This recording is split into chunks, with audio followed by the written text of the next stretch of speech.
Selamat datang praktikan praktikum modul 4. Di sini kita akan belajar mengenai ruang iklim dan beban kerja mental. Sebelumnya, perkenalkan kami pengampu modul 4. Yang pertama yaitu ada saya sendiri, Herlin Dwi Atari, yang kedua ada Aditya Panji Kusuma, dan yang ketiga ada Mutiara Ida.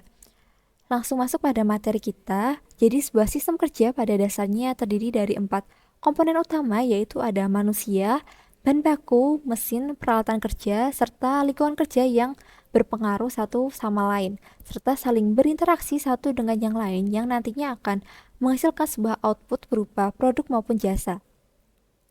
Lingkungan kerja yang terdiri dari kebisingan, temperatur, dan pencahayaan seharusnya diatur sedemikian rupa sehingga dapat menimbulkan efek yang baik dan positif bagi manusia ketika sedang bekerja. Jadi dalam aspek lingkungan kerja seperti pencahayaan, suhu, dan kebisingan harus diperhatikan ya teman-teman. Lingkungan kerja yang baik adalah lingkungan kerja yang membuat seseorang merasa betah dengan kerjanya sehingga operator merasa nyaman selama bekerja. Dalam modul 4 ini kita akan belajar 3 aspek lingkungan kerja, yaitu ada kebisingan, temperatur, dan pencahayaan. Kita masuk pada aspek lingkungan kerja pertama, yaitu ada kebisingan. Di sini, suara yang menyenangkan dapat meningkatkan performansi kerja seseorang. Tetapi sebaliknya, suara yang tidak menyenangkan yang disebut sebagai kebisingan atau noise akan mengganggu bahkan menurunkan performansi seseorang, sehingga suara harus diatur supaya tidak mengganggu dan dapat meningkatkan produktivitas. Kebisingannya tinggi akan menyebabkan efek jangka panjang dan jangka pendek pada pendengarnya. Semakin tinggi intensitas dari kebisingan, potensi untuk menimbulkan berbagai gangguan semakin besar seperti stres emosional yang diikuti sulit tidur, serta sakit jantung dan kehilangan konsentrasi. Kebisingan sendiri dikategorikan menjadi 3, yaitu ada kebisingan kontinu, kebisingan terputus-putus, dan kebisingan impulsif. Berikut merupakan tabel tingkat kebisingan menurut peraturan kementerian. Ada 3 kolom, yang pertama itu ada kondisi suara, yang kedua ada desibel, dan yang terakhir ada sumber bising. Contohnya pada kondisi suara menulihkan dengan desibel 120 hingga 100, dengan sumber bising yaitu ada halilintar, meriam, dan mesin uap. Selanjutnya yaitu ada tabel sumber bising pada perusahaan industri. Bisa dilihat terdapat macam-macam jenis perusahaan industri dengan tingkat kebisingan yang bermacam-macam. Contohnya yaitu ada jenis perusahaan fabrikator uap dengan tingkat kebisingan yaitu 90 sampai 120. Sedangkan pada pabrik coklat mencetak dengan tingkat kebisingan yaitu 101 hingga 106. Di sini terdapat tabel paparan kebisingan yang diizinkan. Ada beberapa macam, yaitu dapat dikategorikan menjadi jam, menit, dan detik. Untuk waktu pemaparan per hari, contohnya yaitu 8 jam dengan intensitas kebisingan dalam dBA yaitu 85. Sedangkan pada waktu pemaparan per hari 4 jam dengan intensitas kebisingan dalam dBA yaitu 88, 2 jam yaitu 91, dan terakhir yaitu 1 jam dengan 94 dBA. Dapat disimpulkan bahwa semakin lama maka intensitas kebisingan akan semakin rendah atau kecil. Selanjutnya yaitu ada suhu atau temperatur. Panas yang berlebihan akan menimbulkan rasa lelah yang mengurangi prestasi kerja dan dapat menurunkan konsentrasi kerja sehingga menimbulkan tingkat kesalahan yang tinggi. Namun suhu yang dingin juga dapat cenderung mempengaruhi kerja dan menyebabkan rasa kantuk. Terdapat temperatur dan suhu di mana manusia akan merasa nyaman, di mana nantinya akan bervariasi yang dipengaruhi dari jenis pakaian yang dipakai dan aktivitas yang dilakukan. Berikut merupakan tabel nilai ambang batas iklim kerja. Contohnya pada pengaturan kerja setiap jamnya yaitu 75 sampai 100 dengan beban kerja ringan yaitu 31,0, beban kerja sedang yaitu 28,0. Sedangkan pada pengaturan waktu kerja setiap jamnya pada 0 sampai 25% dengan beban kerja ringan 32,5, sedang 31,5, berat 30,5, dan sangat berat yaitu 30,0. Yang selanjutnya itu adalah aspek pencahayaan. Salah satu faktor yang penting dari lingkungan kerja yang dapat memberikan kepuasan dan produktivitas kerja adalah aspek pencahayaan, di mana efisiensi operator dipengaruhi oleh ketepatan saat melihat dan bekerja yang nantinya akan meningkatkan efisiensi serta keamanan kerja. Seorang operator akan dapat melihat dengan baik jika penerangan yang ada baik juga. Jadi dapat disimpulkan pencahayaan tidak terlalu tinggi serta tidak terlalu rendah. Jika terlalu tinggi dapat menyilaukan mata, jika terlalu rendah tidak dapat melihat pekerjaan yang sedang dilakukan. Selanjutnya yaitu ada kebutuhan pencahayaan yang baik dikategorikan menjadi 6. Yang pertama itu ada sinar cahaya yang cukup, yang kedua ada warna, yang ketiga ada terangnya cahaya, yang keempat ada tidak ada kontras yang tajam, yang kelima ada tidak menyilaukan, dan yang terakhir ada distribusi cahaya. Selanjutnya yaitu ada tabel kebutuhan cahaya yang dikategorikan menjadi 3 kolom. Yang pertama itu ada jenis kerjaan, kedua contoh, ketiga adalah kebutuhan cahaya. Contohnya yaitu pada jenis pekerjaan tidak cermat, contohnya yaitu menumpuk barang dengan kebutuhan cahaya 80-170 lux. Oke teman-teman, kita akan masuk ke dalam materi uji F, uji T, beban kerja mental, dan NASA TLX. Yang pertama yaitu uji T. Uji T dikenal dengan uji parsial, yaitu untuk mengetahui bagaimana pengaruh masing-masing variabel bebasnya secara sendiri-sendiri terhadap variabel terikatnya.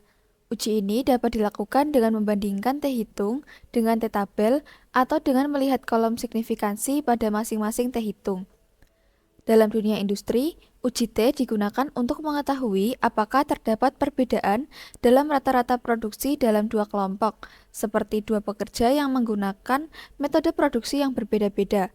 Misalkan sebuah pabrik ingin mengetahui apakah dua mesin produksi menghasilkan tingkat produksi yang berbeda-beda. Mereka mengambil sampel hasil produksi dari dua mesin dan menggunakan uji T untuk mengetahui bagaimana hasil dari pengujian tersebut, apakah berhasil signifikan atau hanya variasi acak saja. Kemudian uji F.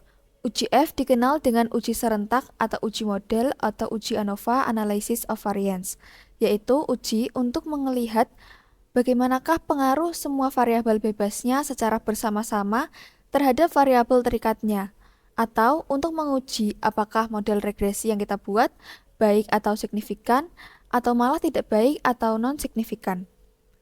Uji F digunakan untuk membandingkan variabilitas antara dua kelompok atau lebih varian data.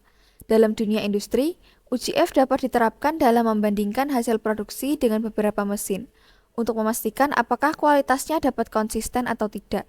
Contohnya, sebuah pabrik memiliki 3 mesin. Kita misalkan mesin A, B, dan C, yang digunakan untuk memproduksi produk tertentu. Manajer produksi ingin mengetahui apakah ada perbedaan yang signifikan dalam variabilitas output yang dihasilkan oleh ketiga mesin tersebut. Hasil dari penerapan uji F ini akan menentukan pabrik untuk mengetahui mana mesin yang membantu mengurangi variasi dari produksi tersebut. Berikutnya yaitu beban kerja mental dan NASA TLX.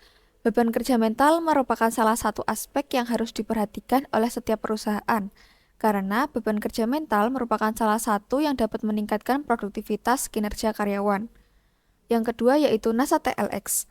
Metode NASA TLX merupakan metode yang digunakan untuk menganalisis beban kerja mental yang dihadapi oleh pekerja yang harus dilakukan berbagai aktivitas dalam pekerjaannya.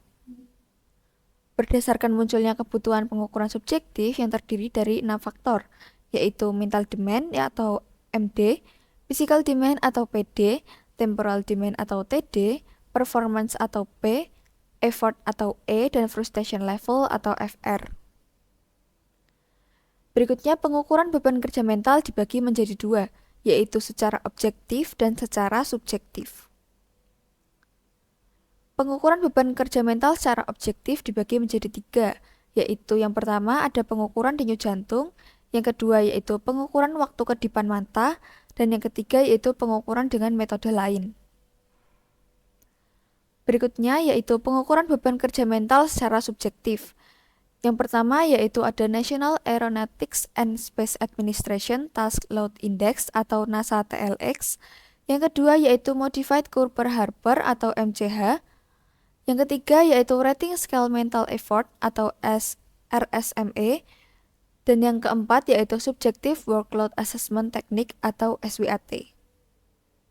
Baik teman-teman, Di sini saya akan melanjutkan untuk video materi dari modul 4, yaitu pengukuran beban kerja mental dengan menggunakan metode NASA TLX.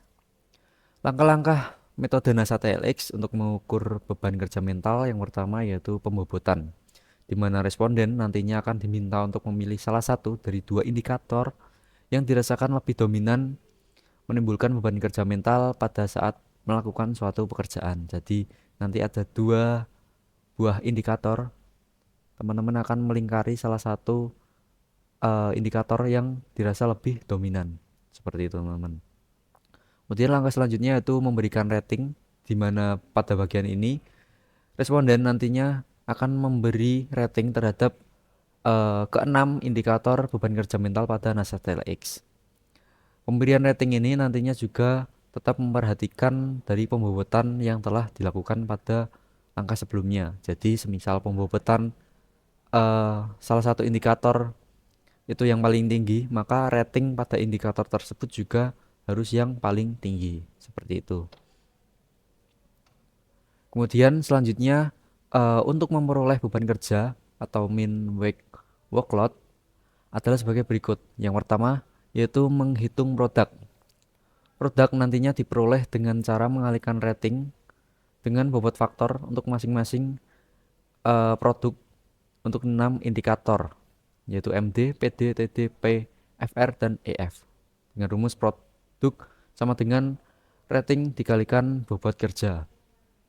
Kemudian langkah yang kedua yaitu menghitung workload atau WWL yang diperoleh dengan cara menjumlahkan keenam nilai produk. Dan langkah terakhir yaitu menghitung rata-rata WWL yang diperoleh dengan cara membagi WWL dengan bobot total yaitu 15. Nah, dari rata-rata WWL yang diperoleh nantinya akan diklasifikasikan pada 4 kategori. Kategori yang pertama yaitu rendah dengan skala 10 sampai 33. Kategori yang kedua yaitu kategori sedang dengan skala 34 sampai 56. Kategori tinggi dengan skala 57 sampai 79 dan yang terakhir dengan skala 80 sampai 100 termasuk kategori sangat tinggi. Adapun dimensi ukuran beban kerja pada metode NASA TLX ada 6, teman-teman. Yang pertama yaitu mental demand atau kebutuhan mental, yaitu seberapa besar aktivitas mental atau perseptual yang dibutuhkan untuk melihat, mengingat, dan mencari pada saat melakukan suatu pekerjaan. Apakah pekerjaan tersebut mudah, sulit, sederhana atau kompleks, longgar atau ketat. Yang kedua yaitu physical demand atau kebutuhan fisik, yaitu jumlah fisik yang dibutuhkan dalam melakukan suatu pekerjaan seperti mendorong, menarik, mengontrol, ataupun melakukan sebuah putaran. Yang ketiga yaitu temporal demand atau kebutuhan waktu, merupakan tekanan waktu yang dirasakan selama pekerjaan atau elemen pekerjaan berlangsung. Selanjutnya ada performance atau performasi, yaitu seberapa besar keberhasilan seseorang di dalam pekerjaannya dan seberapa puas dengan hasil kerjanya. Selanjutnya ada frustration level atau tingkat frustasi, yaitu seberapa rasa tidak aman, rasa putus asa, rasa tersinggung, terganggu yang dibandingkan dengan perasaan aman, puas, nyaman, dan kepuasan kepuasan diri yang dirasakan. Dan yang terakhir ada effort atau usaha yang merupakan seberapa keras kerja mental dan fisik yang dibutuhkan dalam menyelesaikan sebuah pekerjaan. Kemudian di sini saya akan menjelaskan terkait kuesioner NASA TLX, teman-teman. Berikut merupakan tampilan dari kuesioner NASA TLX yang terdapat beberapa bagian. Ada bagian petunjuk mengerjakan, kemudian ada bagian keenam indikator. Kemudian yang akan kita isikan yaitu pada bagian sebelah kiri bawah, yaitu di sini kita akan memberikan pembobotan di mana kita akan memilih salah satu di antara dua indikator pada masing-masing kolom berikut. Dan pada sebelah kanan ini merupakan bagian di mana kita akan memberikan rating pada keenam indikator pada metode NASA TLX. Nah, langkah pertama untuk memudahkan dalam kita mengisi kuesioner NASA TLX ini, kita akan mengurutkan dari keenam indikator ini mana yang memiliki dampak yang lebih besar.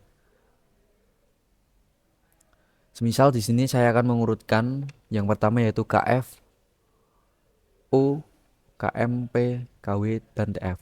Nah, di sini saya merasakan kebutuhan fisik dalam mengerjakan suatu pekerjaan itu sangat tinggi. Jadi saya mengurutkan kebutuhan fisik pada bagian atas. Kemudian yang kedua yaitu usaha atau effort, yang kedua dan seterusnya. Nah, di sini dalam mengurutkan elemen atau indikator ini bersifat bebas teman-teman sesuai dengan apa yang kalian rasakan pada saat melakukan suatu pekerjaan atau aktivitas seperti itu.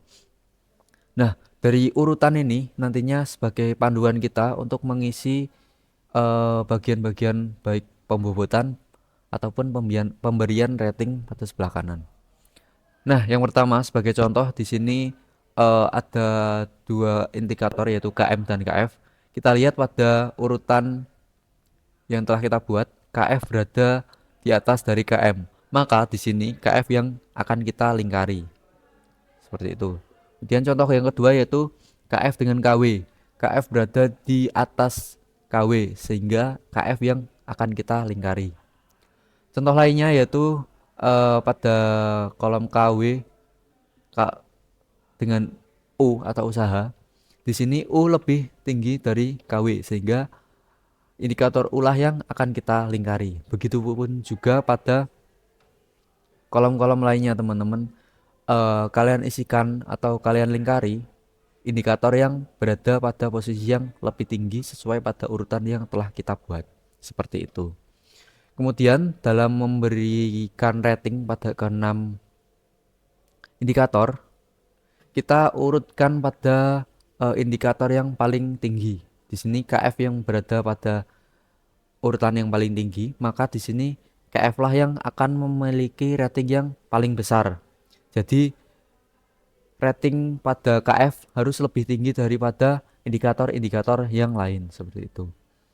Di sini saya akan memberikan nilai 95. Nah, nilai 95 ini harus lebih tinggi daripada nilai-nilai pada indikator lain. Kemudian saya akan memberikan nilai 85 pada usaha yang berada pada posisi kedua. Nah, nilai 85 ini juga harus lebih tinggi daripada indikator-indikator di bawahnya. Seperti KM harus berada di bawah nilai 85. Di sini saya akan memberikan nilai 70. Begitupun juga indikator-indikator selanjutnya. Jadi semakin rendah urutan pada indikator yang sudah kita buat, maka rating juga harus semakin kecil. Seperti itu teman-teman. Mungkin sekian untuk video materi dari modul 4. Terima kasih atas perhatiannya. Mohon maaf apabila ada kesalahan. Kami akhiri. Wassalamualaikum warahmatullahi wabarakatuh.